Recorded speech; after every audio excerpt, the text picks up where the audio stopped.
কি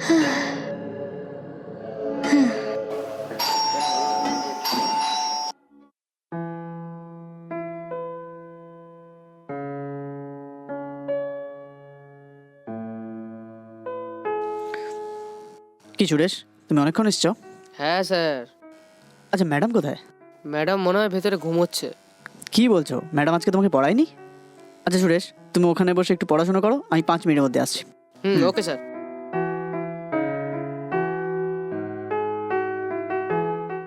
দীপা। আরে দীপা, কি করছো? দরজাটা তো খোলো।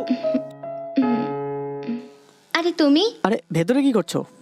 হ্যাঁ, দরজা খুলতে এতক্ষণ সময় নিলে? অনেক ক্লান্ত ছিলাম, শুয়ে পড়েছিলাম আমি।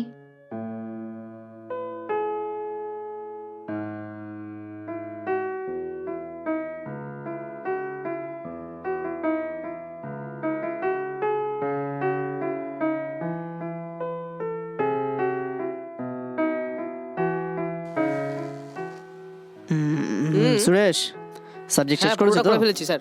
দাও। হুম। কত অবধি শেষ করেছো তুমি?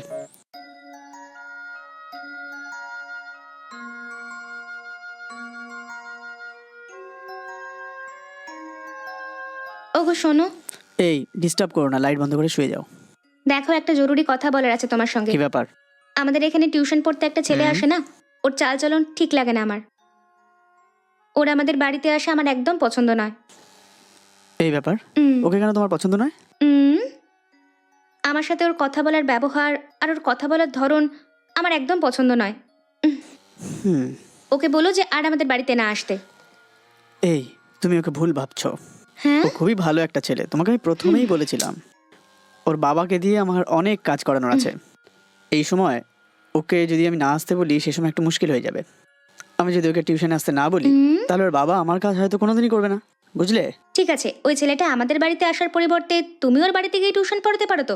এই, এরকম কথা তুমি কেন বলছো? টিচারের ঘরে স্টুডেন্ট এসে পড়াটা কোনো ভুল কাজ নয়। কেন গো, তুমি এখনো বুঝতে পারছো না? ওই ছেলেটা একদম বাজে টাইপের। ওর আমার সঙ্গে কথা বলার ধরন খুবই খারাপ। খিচখিচ করছো কেন? ওর ঘরে গিয়ে পড়াও না তুমি। তোমার কথা মতো আমি কিচ্ছু করতে পারবো না। আমি ওর ঘরে গিয়ে আমি কি করে টিউশনে নেব? হুম, কিছুদিন আর অপেক্ষা করো, তারপর ওর বাবাকে বলে আমরা এখান থেকে চলে যাব। আর তারপরে আর তোমার কোনো প্রবলেম হবে না। ঘরে এত জায়গা থাকতে এই ছোট্ট জায়গায় আমার একদম মন বসছে না। আমি যেরকম ভাবছি ওরকমভাবে যদি আমার ট্রান্সফার হয়ে যায়, তাহলে আমরা খুশিতে জীবন কাটাতে পারবো। ওফো, হে ভগবান, তোমাকে কি করে বোঝাবো, এটা আমার বোঝার বাইরে। এই, বেকার কথা ভেবে তুমি নিজে টেনশন নিচ্ছ আর আমাকেও টেনশন দিচ্ছ। লাইট অফ করে শুয়ে পড়ো। ঠিক আছে। হুম।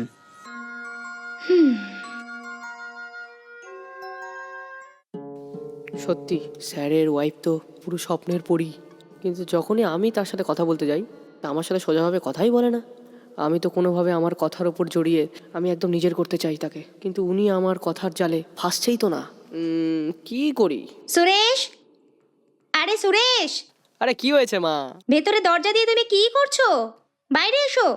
আমি পড়াশোনা করছি মা, আমাকে ডিস্টার্ব করো না। পড়ছো বেটা? ঠিক আছে বেটা, ঠিক আছে। খাবার খেয়ে পড়ো না বেটা।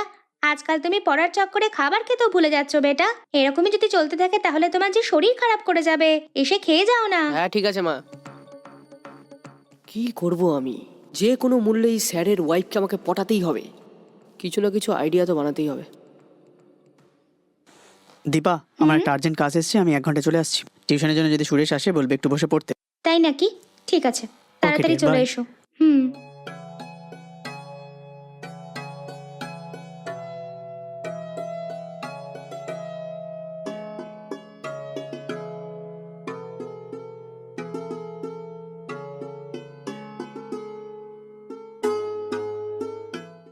ম্যাডাম, হ্যাঁ? স্যারজি নেই নাকি? না সুরেশ, স্যার একটু বাইরে গেছেন। হুম। তুমি ওখানে গিয়ে বসে পড়ো। স্যারের আসতে একটু দেরি হবে। হুম ওকে ম্যাম। হুম।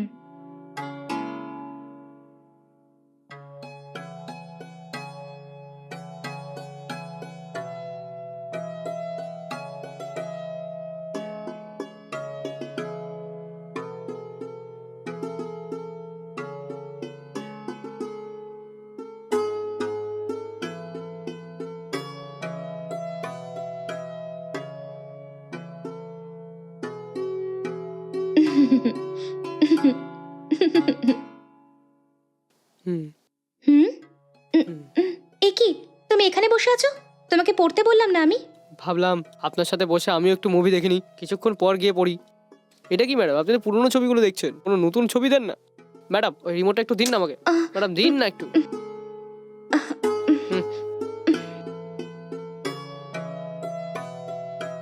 স্মার্ট টিভি আছে না ঘরে, অনেকগুলো ওয়েব সিরিজও আছে, আর আপনি পুরোনো দিনে সেই ছবিগুলো দেখছেন, নিউ ট্রেন্ডকে ফলো করেন না।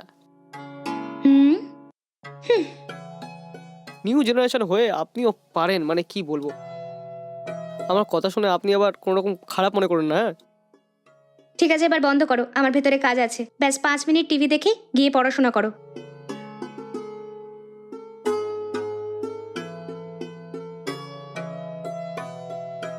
হুম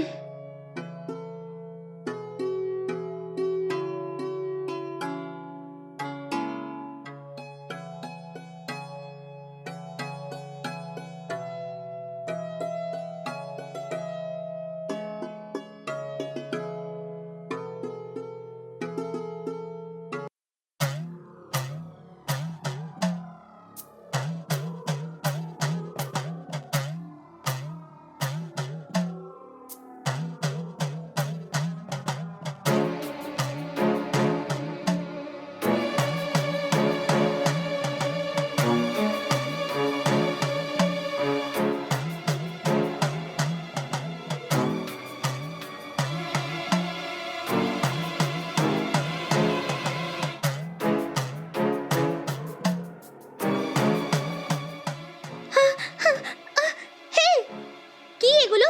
কেন এসেছো বেডরুমে? কি মনে করো তুমি নিজেকে? লজ্জা করে না তোমার?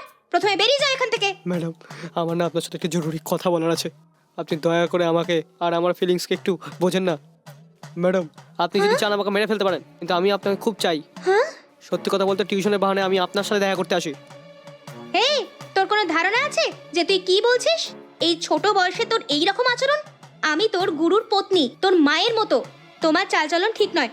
প্রথমে এখান থেকে যাও। ম্যাডাম এরকম কথা বলে কেন আমার আবেগগুলো মনগুলোকে শেষ করে দিচ্ছেন? ম্যাডাম অনেক বছর ধরে আমি পাগলের মতো আপনার পিছনে ঘুরছি ম্যাডাম। ম্যাডাম যেই স্কুলে আমি পড়তাম না 3 বছর আগে, সেই স্কুলের টিচার আপনি ছিলেন না? আর একদিন আমার ক্লাসে আপনি এসেছিলেন, মনে আছে আপনার? তখন থেকে আপনাকে আমি পাগলের মতো ভালোবাসা শুরু করেছি। ওই দিনকার পর থেকে আমাদের দেখা আবার কবে হবে আমি এটাই শুধু ভাবতাম। একদিন স্যারের সাথে আপনাকে রাস্তায় দেখেছিলাম আমি, তখন আমি সিদ্ধান্ত নিয়ে নিয়েছিলাম যে কোনোভাবে আমি স্যারের কাছে টিউশন নেব। আমি এখানে শুধুমাত্র আপনার জন্য এসেছি, এটুকুই আপনি জেনে নেন। আমার আপনাকে প্রয়োজন আছে ম্যাডাম। এই, এ কি ধরনের কথা বলছো? তোমার একটু বুদ্ধি আছে নাকি?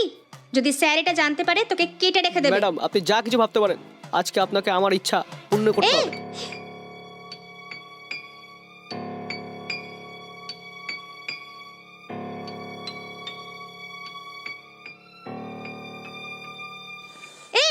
এই ছবি না আমাকে। কি হচ্ছে এখানে? কি হচ্ছে তুই? ওগো, দেখলে দেখলে তোমার স্টুডেন্টটাকে কি ধরনের ব্যবহার করছে ও? স্যার আমার কোনো ভুল নেই, যখন আমি পড়ছিলাম তখন ম্যাডামই আমাকে ভিতরে ডাকলো। হ্যাঁ, দেখো ওর কথা একটুও বিশ্বাস করো না। ও আমাকে কত টর্চার করেছে জানো? ও আমাকে ভালোবেসে ফেলেছে এরকম কথা বলছিল। ওর ব্যবহার ঠিক নয়, ওকে এখানে টিউশনের জন্য ডাকবে না তোমাকে আমি বলেছিলাম না? কিন্তু তুমি আমার কথা শুনলে না, আর ওকে সমর্থন করলে। দেখলে কেমন বেডরুমে এসে দাঁড়িয়েছে। উনি মিথ্যা বলছেন, তাকে একদম বিশ্বাস করবেন না। এই কি হচ্ছে সত্যি বল। সত্যি বলছি স্যার, ম্যাডামই আমাকে ভিতরে ডাকলো। এই তবে রে, বেরিয়ে যা এখান থেকে। আমার ওয়াইফের ব্যাপারে আমি ভালো করে জানি। এ আমাকে প্রথমেই তোমার ব্যাপারে বলেছে, কিন্তু আমি প্রথমে বিশ্বাস করিনি। কাউন্সিলরের ছেলে বলে তোমাকে ইজ্জত দিয়েছি, আর এই তোমার প্রতিদান। বেরিয়ে যা এখান থেকে। ছি, ভালো ভালো বেরিয়ে যা এখান থেকে, নাহলে তোর কি করবো তুই নিজেই জানিস না। বেরিয়ে যা।